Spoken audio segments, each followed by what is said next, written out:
जवळपास 78 लाखची प्रॉपर्टीची मुद्देमालची रिकव्हरी झालेली आहे.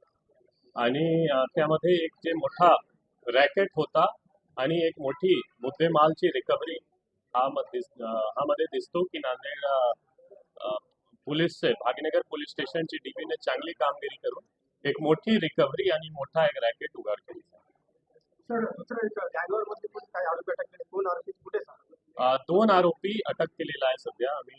शाहरुख कबूतर तसेच उबैद हा दोन्हीला आपण अटक करून कोर्टमध्ये आज पेश करत कोर्टमध्ये पाठवत आहोत. हा दोन्हीच्या फिजिकल आणि डायरेक्ट इन्व्हॉल्वमेंट होता जे भाग्यनगरमध्ये 4 तारीखच्या मर्डर झाला. सर, शेवटचा प्रश्न की गुन्हा केल्यानंतर त्याला वेश बदलला होता का पोलिसांनी त्याला पकडले किंवा त्याला ओळखले? असा दिसतो की ते हेड शेव केला होता आणि मूस त्यांनी ग्रो केला होता. त्यांचे प्रयत्न होता की पोलीस आम्हाला ओळखू नये किंवा आजूबाजू फोटोमध्ये आम्ही त्याच सारखा दिसू नये.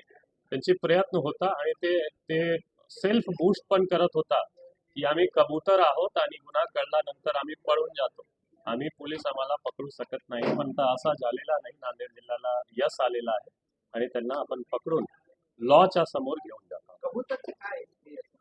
कबूतरचे मोठा क्राईम हिस्ट्री आहे. त्यांच्यावर MPDA सुद्धा प्रपोज होता आणि असा दिसतो की 10-12 गुन्हे त्यांच्यावर आहेत, प्रॉपर्टी ऑफेन्स आणि बॉडी ऑफेन्स दोन्ही. आणि ते सध्या प्रयत्नात होतात की एक छोटा मोठा गँग बनवू आणि अदर जे गँग आहेत त्यांच्यासोबत मिळून नांदेड जिल्ह्यामध्ये दहशत पसरवण्याची त्यांची प्रयत्न. सर, आज आपण जे प्रेझेंटेशन दिलं त्यामध्ये दाखवण्याचा प्रयत्न केला की कुठली गुन्हेगारी नांदेडमध्ये वाढलेली नाही, त्याबाबत पोलिसांना ते काय सांगतात? मी आवाहन करणार की जे एक परसेप्शन बनत आहे किंवा चुकीची एक आपण कोट अनकोट वर्ड वापर करतो की वाढती गुन्हेगारी किंवा नांदेड क्राईमचा हब झालेला आहे, हा एक रॉंग नरेटिव्ह आहे.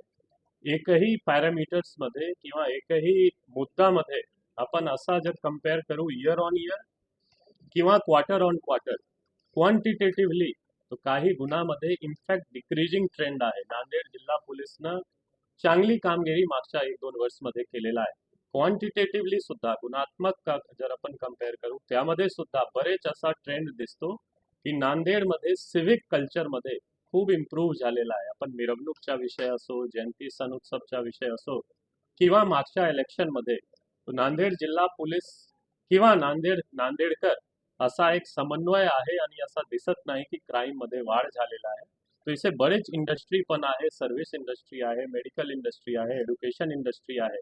हा सर्व मध्ये जर आपण चुकीची नरेटिव्ह किंवा एक फॉल्स नरेटिव्ह देणार की वाढती गुन्हेगारीचा हब, तो हा सिटीचा पण बदनामी आहे, नुकसान आहे. इथे मोठा मोठा धार्मिक इन्स्टिट्यूशन आहे, एक पवित्र गुरुद्वारा आहे, सिटीची वेगळी एक एअरपोर्ट आलेला आहे, रेल्वेच्या डिव्हिजनल ऑफिस आहे.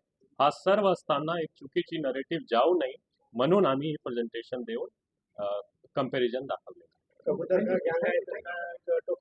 काही गँग वँग नाही, कुठेही गँग वँग नाही. असा छोटा मोठा चोर आहे आणि त्यांच्यावर खूप आपण हार्श कारवाई करतो.